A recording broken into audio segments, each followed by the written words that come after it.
In today's video, I'm going to be bringing you the first in my Redbubble checklist mini-series. The aim of this mini-series is to allow you guys to make sure that you are doing certain things that will allow you to be successful on Redbubble. So I'm doing this from a beginner level. So all the things that I'll be talking about will be things that allow you to be more efficient, that allow you to work better when you use Redbubble. So if you're ready for that, please do drop a like, as that would be very much appreciated. And with that said, let's jump straight into the video.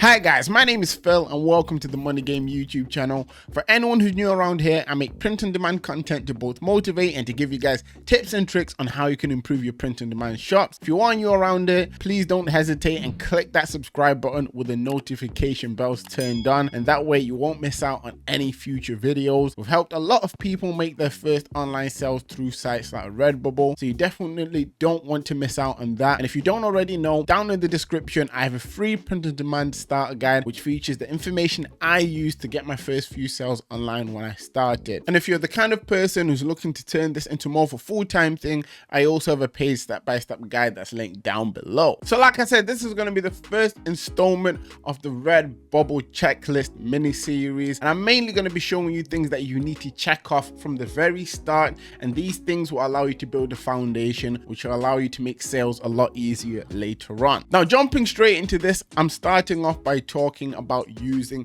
the correct dimensions. This is something you need to make sure that you're doing correctly from the very start, as it will make life a lot easier moving forward. Pretty much what Redbubble says in regards of the sizing and dimension requirements is that they recommend that you start with using the dimensions of 7,632 by 6,480 pixels, and it says in brackets that's suitable for the king size duvet covers. And pretty much what I use in regards of dimensions, I use 5,000 by 7,100, and I recommend that for Redbubble sellers mainly because it looks fairly decent on everything and it allows you to stand out better, especially when you're using things like greetings cards. And I've also put down there, if you're someone who also sells on merch by Amazon alongside Redbubble, you may want to use the dimensions of 4,500 by 5,400 just to make it easier to transfer designs between the different print on demand platforms. But yes, sizing is very important because this will potentially allow you to create a template that will make it easier to make a high number of designs in a short space of time. And if you happen to be the kind of person who wants more information on dimensions, if you jump onto Redbubble and you scroll to the very bottom, you will see the help center. Within the help center, you can actually search by dimensions and it will show you the section with all the information in regards of the product dimensions for different products. As you can see here, if you read through this, you get all the necessary dimensions you need. But if you want to find a dimension that works pretty much with every product, use the 5,000 by 7,100 that I recommended. But for any extra information, you can check out this page here. I'll try to link this in the description. If you don't find it there, make sure to remind me in the comment section. Right, so after you've checked off that you're now making designs in the right dimensions to make it easier for you to actually work with Redbubble, you then want to set up a template for uploading. So an upload template. This is very important because it makes it a lot easier to upload without having to resize everything. This is a problem that especially new Redbubble sellers have. From talking to a lot of new Redbubble sellers, I found that they upload their images individually, and obviously this can be time consuming, and the upload template pretty much kills that off and makes it a lot easier to upload faster. Now, if you're watching this and you're thinking, how do I make an upload template? Not to worry, I'll show you right now. I'm going to go on one of my example Redbubble accounts and just show you how you can do it from scratch. So as you can see here, we have a design that's already been uploaded. I'm going to quickly open it up as if I was uploading for the first time. So let's say obviously you upload your design. What you would do, you would resize everything to make sure that it's in a position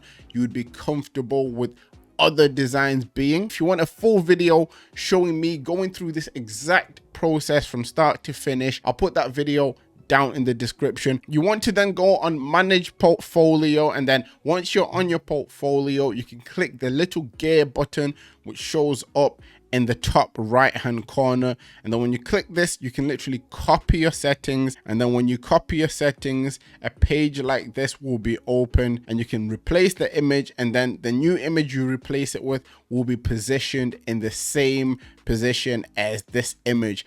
At the moment, obviously, I've not gone through each product and positioned it in different ways, but if I was then to upload something, it will be positioned in the exact same way. Now, it's very important that you get the positioning right from the get-go, because moving forward, whenever you do have designs to put up, they will all now be getting positioned in a similar way. And this is very, very important, especially if you're trying to save yourself time. The next thing you want to check off on the list is that you have activated all of the products. And this is including some of the secret products that Redbubble don't actually make easily available to activate.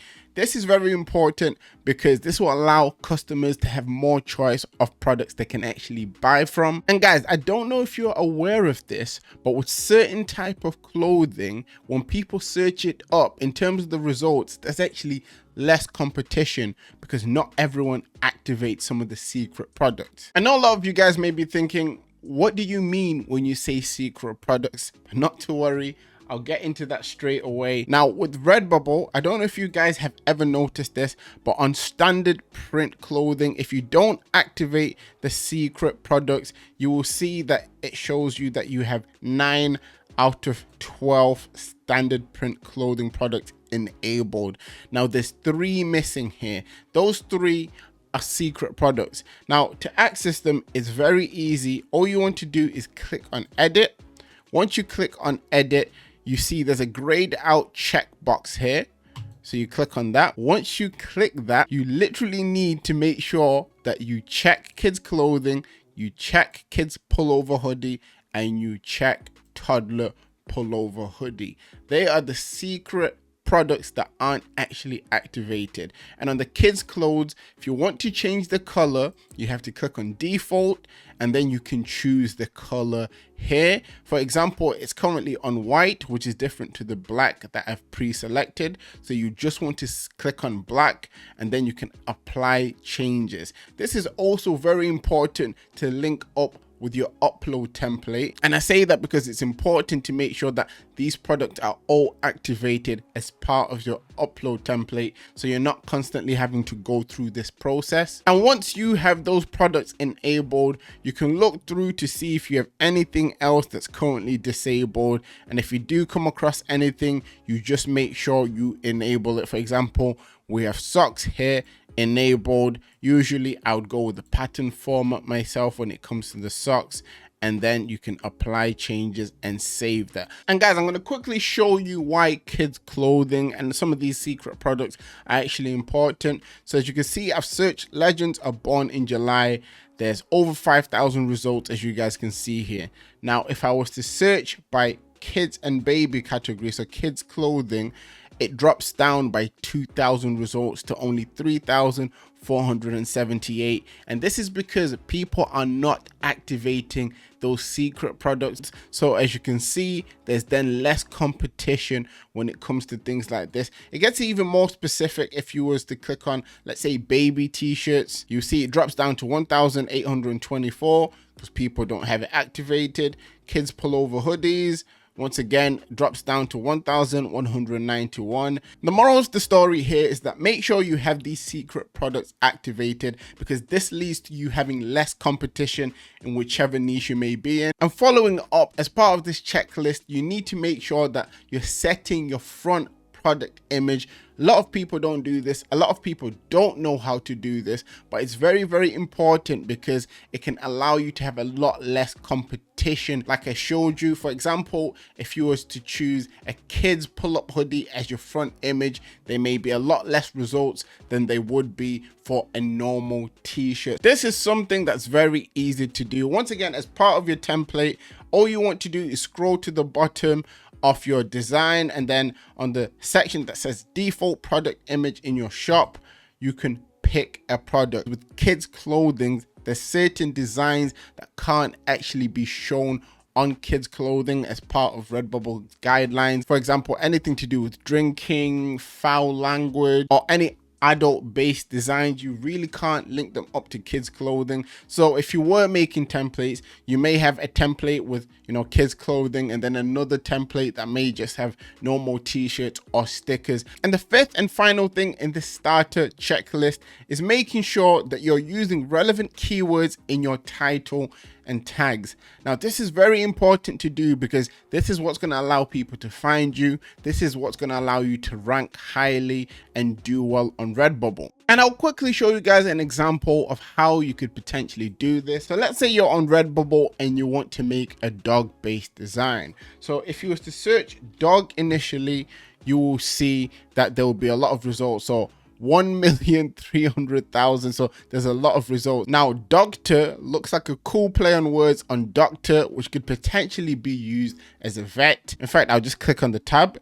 And by clicking on doctor, you can see there's now only 2,562 results, which is a lot less than we saw before. And if you want to narrow this down even more, if you was to put another keyword, so we've got doctor lover, it actually is trending. You see that the results then drop down here. Now, the main thing you want to be doing when it comes to your titles and keywords is making sure that you are using keywords that are either trending or keywords that are suggested by Redbubble, as you guys can see here. I've actually made a video that jumps into more about how you can work with your titles and your tags to make things a little bit quicker for you. So make sure to check that video out if you want more information on that. That will be linked down in the description. But yeah, for today, that's pretty much it for this starter checklist. I only mentioned 5 things. There's a whole load more of things that I can talk about. So if you've made it to this point of the video, let me know if you want me to keep this mini series going. Thank you for watching, guys, and always remember that everything is rigged in your favor, and manifest success.